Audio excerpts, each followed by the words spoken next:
All right, on today's docket we got the antifreeze and oil change. Antifreeze, we got the Preston antifreeze and coolant. This is concentrate, so you have to add water. It's distilled water, so I just bought 2 gallons and 3 gallons of water. I'll just mix it up so it mixes with all kinds of different colors of whatever's in your car, so it should be fine. So we got that going on today. Now on the oil, this is another huge topic with the vintage car guys, because those old engines with their flat bits, they need the zincs, right, and all this stuff. So everybody always freaks out about the oil, and some people tell you that the zinc is a legend and you don't really need it. Some people will swear by it, that you absolutely need to have it or your engine will implode and you'll destroy your car. I don't know, okay? I have some friends, I did some research, I talked to some people. I talked with CJ. He told me about the VR1 Valvoline. The VR1 is basically a racing oil, but all it means is it's got extra zinc already in it, so you don't have to buy an additive or anything. I went with he goes with a 20W50. I think that's the one that's available like on the shelf in your you know, AutoZones and whatever, O'Reilly's. Those are the one you can get.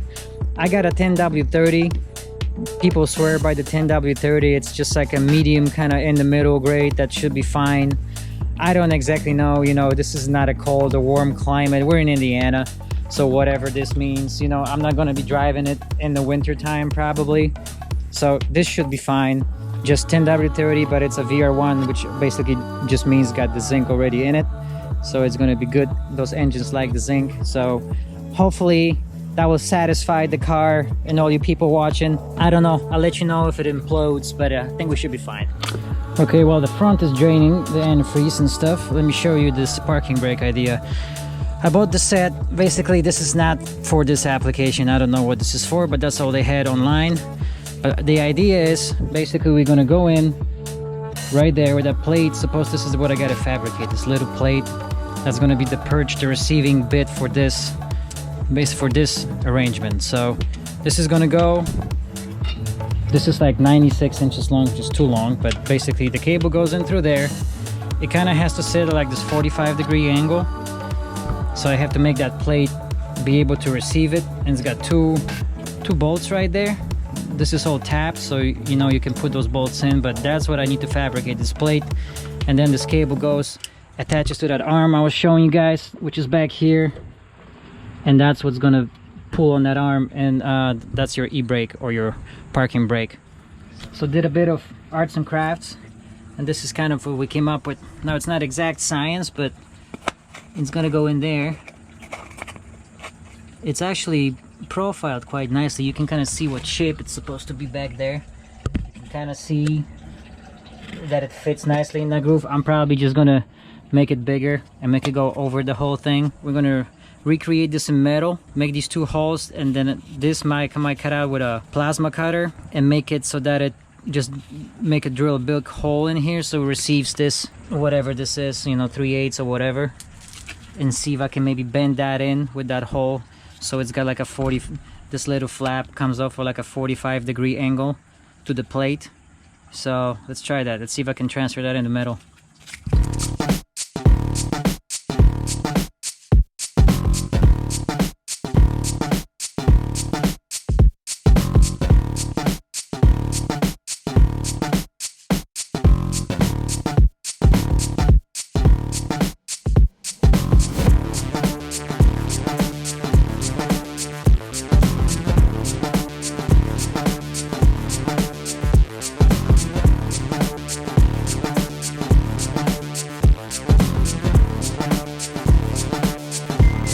Okay, so this is what we got. Are you picking up what I'm dropping? You see what I'm doing?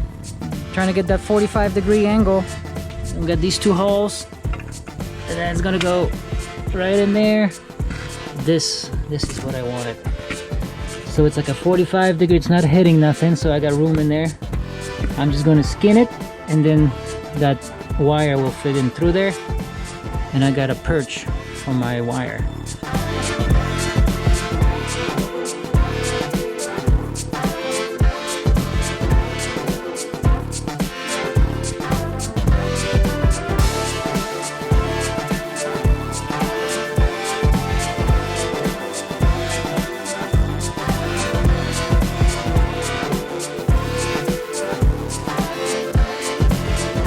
had to turn down the heat a lot. This is like 22 gauge. I never really welded anything this small before, so you have to really be careful because I start blowing holes in the metal, but it's kind of what we got. You can see it's kind of doing its thing, but it's not, those holes are not lining up, which is okay. I can just re-drill those. This is the most important part, is that 45-degree angle thing. And as you can see back here, it doesn't really sit flush with the thing, but that's okay. I can always put like a gasket around it just to kind of seal it from all the road grime going in there. But the concept worked. The idea worked. It's just kind of smooshed it in the vise a couple times to make it fit in that opening. Now I can also make that opening slightly bigger because it's just the end bit that doesn't quite want to go in. This side over here, but you know, other than that, it's the concept pretty much worked, so I'm pretty happy with it. Not an exact science, but you see what I'm going after. And now we're just gonna go like this from the back. Boom. Yep, it lines up, and now I have an entry point for this cable. So I just needed something to hold that cable in the back there. So that's, and you see the cable runs. We're gonna run it somehow along the frame, and there's a little doohickey that hinges in the middle there, and that's what the hand actuator thing under the steering wheel is for. Here, let me just show you. This guy. See? You pull him, and then you release back. It's got like little steps here, so it locks into place. And that operates the lever action. That's what pulls the cable underneath. And then you release. And I release you. That's your parking brake right there. You leave in neutral up here, and then before you leave, you pull that handle. And now you got parking brake. Okay, so I got two little Allen bolts to secure it. I had to re-drill the holes, so don't mind that, but I'm gonna basically put a bead of black caulking all around this to kind of seal it, and we'll call it good for now. The cable is in. Now we just have to, somehow we're gonna run it probably on this X-frame. All right, to this point right here. You see this guy? See this linkage? That's where that guy is connected, and that's how you actuate right there. So I need to fix this spring, make sure he's nice and taut, so it pulls all the way in, and then when you pull the handle, it's gonna pull it this way, and that's where see that middle point right there. So both of these cables, is gonna be another one over there coming from that wheel. I have to make that bracket for that side, and then it's gonna all converge into this middle point right here. So when you pull it, it pulls this and engages your parking brake, and that's the way the cookie crumbles.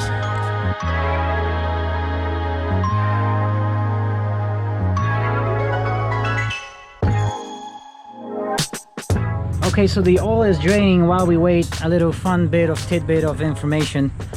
This is not technically an oil filter. These engines did not come with a filter in them. They have like a little drainer, little filter catch-all thing in the oil pan that kind of catches the big chunks and keeps everything kind of down in the oil pan.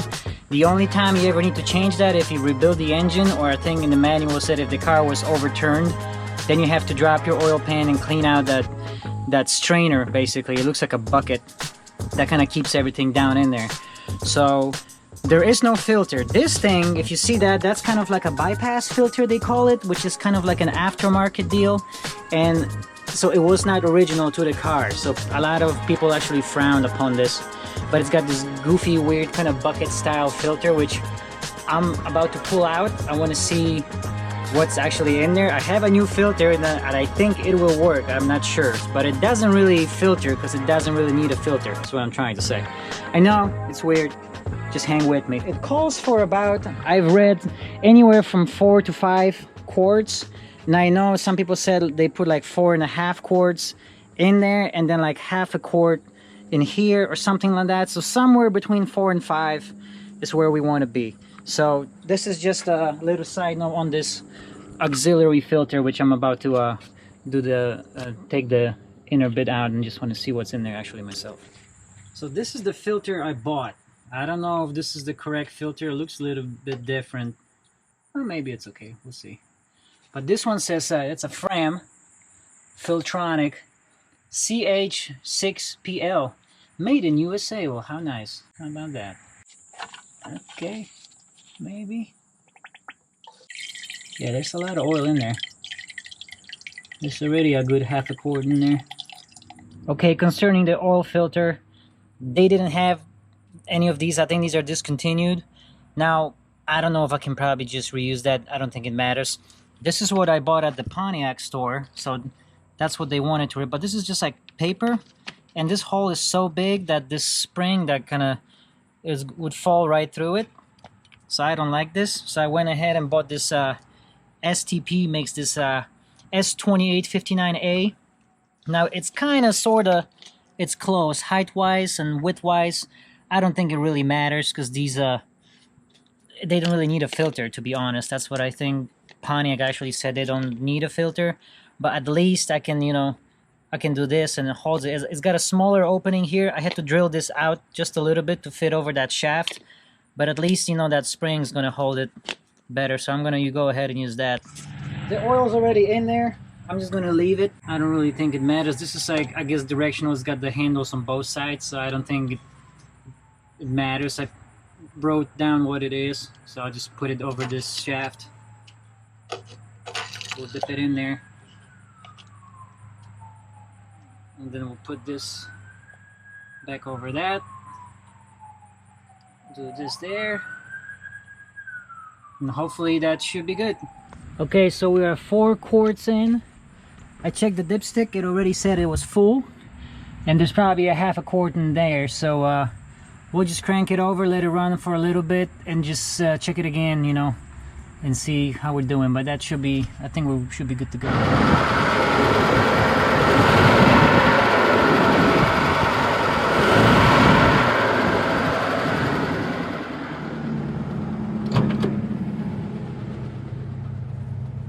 Okay, we got 40 bits.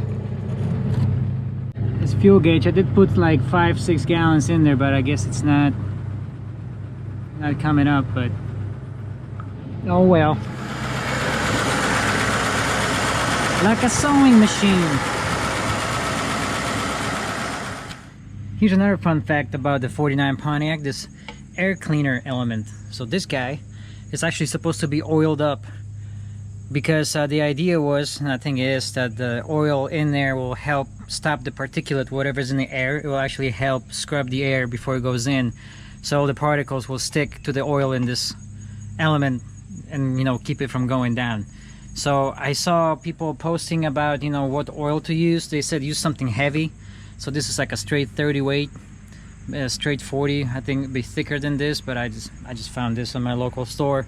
So we're just gonna, I don't know exactly how to do it. I'm just gonna hold it over a pan and just gonna douse it. Hello and welcome to I don't know what I'm doing, but we're having fun. I feel like it's a cooking show or something. Spread it good. You want it thick, people said, because you don't want the stuff to aerate basically and get sucked down or evaporate. So I'm guessing we'll just do this, let it soak, and then yeah, we'll just plop it on there. There we go. Let me fill you in on this parking brake situation. Do you see this cable? This is that cable that goes up to the cabin that you pull on, but it's all rusted through here, and this cable actually rusted inside this sheathing or whatever, so it's not actuating anything. I actually took it apart from this system. I took this retaining bracket off, and I'm just gonna push this back up and through, and I'm gonna pull it out of the car. I'll have to snip it under the dash because it's there's no way to take this cable out otherwise. See if we can save this somehow, maybe just run a new cable, or if I just need to get a new piece of cable, but I will not know how long it needs to be unless I take it out. So let's go ahead and take this out. Okay, time for gymnastics. See how see? It's supposed to pull on this. This is where the cable comes in. This is that pull cable. Now I already took this apart. This little there's a pin in here. See this little cylinder, this little stopper? I thought it's gonna be some kind of a slot or slit on this bracket, but apparently there isn't. So I bet you they just bend this around from the factory and then they put that thing on there, which is okay. Does it have a split in it? what's gonna happen, I'm gonna snip this, I hope, and we're just gonna pull this cable through this little rubber housing in the firewall. We're just gonna pull it. Either way, it's coming out. Well, I am sorry, but it had to be done. I thought there'd be some kind of a slit or something so you can kind of fish it through there, and this would stop it, but no. Because who in their right mind would mess with this 75 years later, right? Boom. This is a problem. This is why it was not cooperating and not actually actuating, but it's pretty much frozen in there. So I'm gonna measure this. I'm just gonna get probably just some universal handbrake cable. It's all right, it doesn't really matter, just as long as it gives me something to actuate. So let me run to the store, see what I can find. Well, I went and ordered the handbrake cable, but it's not gonna be here till Tuesday, so we got a couple days. So I opened up the other side and I made another one of these. Actually, I'm more proud of this one. Well, you know, second time around is always better since you learn on your first one. Actually, it fits quite nice. I didn't have to change the shape of it too much. I didn't have to squish it too much. And it lines up beautifully, so I'm gonna just go ahead and do that. Let's go ahead and install it, so while we're waiting on that front cable, we can get the two rear cables, meet them in the middle, and go from there. So this brake kit came with a lot of cool little attachments, little holders and brackets to hold your lines in place. I just got some stainless self-tappers, and this is pretty neat. So this is going to be like 2 into 1, so the cables will go in there, then we'll attach this to that middle pivot point. So it came with like the little center connection bit. This is like $41 on Amazon, so pretty neat thing. So let's start putting these lines up. I just ran the second line over there. I'm just gonna attach it up to this, you know, leave a little slack and just attach it to this X-frame, and then we'll meet it in the middle. Probably these are too long, so we can probably figure out what we need, chop them to the desired distance, and then we'll just move this along and yeah, retain it with these clips. So let's do that.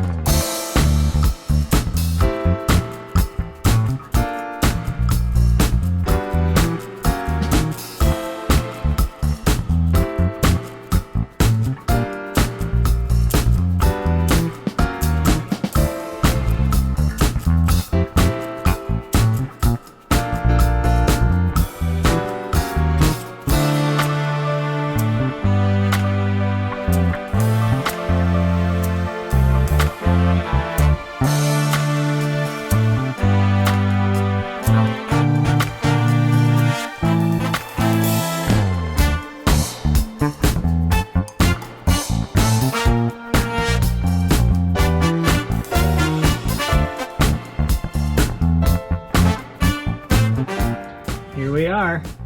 Actually, I like it.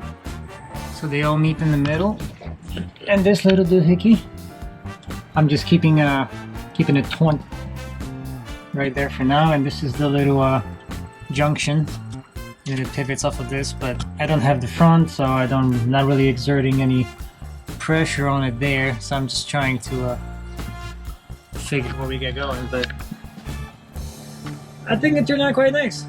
So the cable is now going through and is hooked up to that lever in there. So it probably doesn't take much to get it actuated. That's what I'm trying to figure out, the kind of push and pull and how much pressure, how much preload should I put on it, but it looks pretty cool. So I'm quite happy with the progress on this. And just like that, it was Tuesday and 78, and now it's October. So let's get this cable in before it snows. New cable came in. Now it is not period correct, so don't ask me how I did this. We just went to O'Reilly's, and I just went by length, the overall length, and then the length of the actual cable. So I think this was like 41 or 42 inches. So it matches pretty good. It actually came with this. Remember, we cut this off under the steering wheel, so it came with this already prepared, and this piece, this little adjustment bolt that kind of goes, I'll show you later, but you know, so it's not model correct or specific. I was just looking with just looking at a computer, something that's close to it in length, and I needed this kind of attachment there and this kind of end there. There's a bunch of them, so if you just go to your O'Reilly's and have a nice guy like Clint that was helping me just spend a couple minutes standing there with you looking at this you know, these different types of cables, you can get this figured out, you know, on your own. So let's get this fished. We're gonna have to go, I think I'm gonna go through this little rubber bumper that was in here in the firewall. We're gonna try to fish it down until we, you know, remember this is the attachment we cut off. So I mean, size wise it looks almost identical to this. Yeah, that's pretty close. That's pretty good. So I snatched that off. So that should be actually, you know, just my work. Let's see if we can make it work. There it is. Got it all attached. Got the cotter pin back in. And now we have actuation. Yeah. Okay, I finally got it figured out. I had to do a little loop-de-doo on this guy and then attach them together with this little doohickey. It actually, last time it pulled out on me and this snapped, so the cable went loose. But now it seems to be all connected. We got this back. I don't even know if I need a return spring on this stuff. Possibly I do. But let's see, this I had to redo. So this bracket, I had to open it up, make sure this is actually holding the cable sheathing, because that came out last time I pulled on it. So now it's all secured. So it's actually actuating and moving this arm. So let me leave you here. I'll go up top and I'll pull the lever and you guys see what I'm talking about. Okay, ready? Bam! Parking / emergency brake engaged. Disengaged. Return spring on this. I don't know if I have to. Let's see, I might have to adjust these. But I think that does it for now. I don't know exactly how well it works. I haven't tried it yet, but we shall see. So thanks for hanging out. This is my setup for the e-brake on a 1949 Pontiac SilverStreak. New shocks and all that stuff. I'm probably gonna put a new, CJ gave me a new, like a glass pack. So we're probably gonna put that on at some point. We pretty much got it done. So I'm gonna drop it down and see how it drives. So I'll see you guys later.